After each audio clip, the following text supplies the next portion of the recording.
প্রথমবারের মতো হিন্দি মুভিতে অভিনয় করতে যাচ্ছেন শাকিব খান।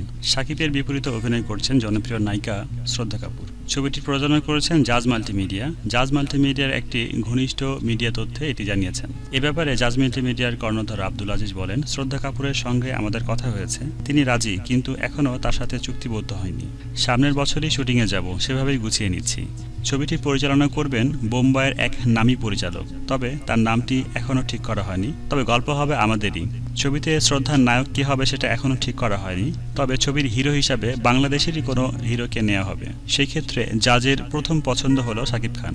এদিকে জাজের একটি বিশ্বস্ত সূত্রে জানা গেছে শাকিব খানই হবে এই ছবির নায়ক, তবে সেটি চূড়ান্ত কথা নয়, ভেসে আসা খবর। কিন্তু জাজের কথায় তিনি বলেন বাংলাদেশি কোনো নায়িকার সঙ্গে তিনি কাজ করবেন, আর জাজ মাল্টিমিডিয়ার প্রথম পছন্দই হলেন শাকিব খান। সেই জন্য আমরা ধরে নিতে পারি এই ছবির নায়ক হচ্ছেন শাকিব খান। দর্শক, আপনার কি মনে হয় শ্রদ্ধা কাপুরের সঙ্গে হিন্দি মুভিতে বাংলাদেশের কোন নায়কটি থাকবে? আপনার মতামতটি কমেন্টের মাধ্যমে আমাদের জানিয়ে দিন। ধন্যবাদ।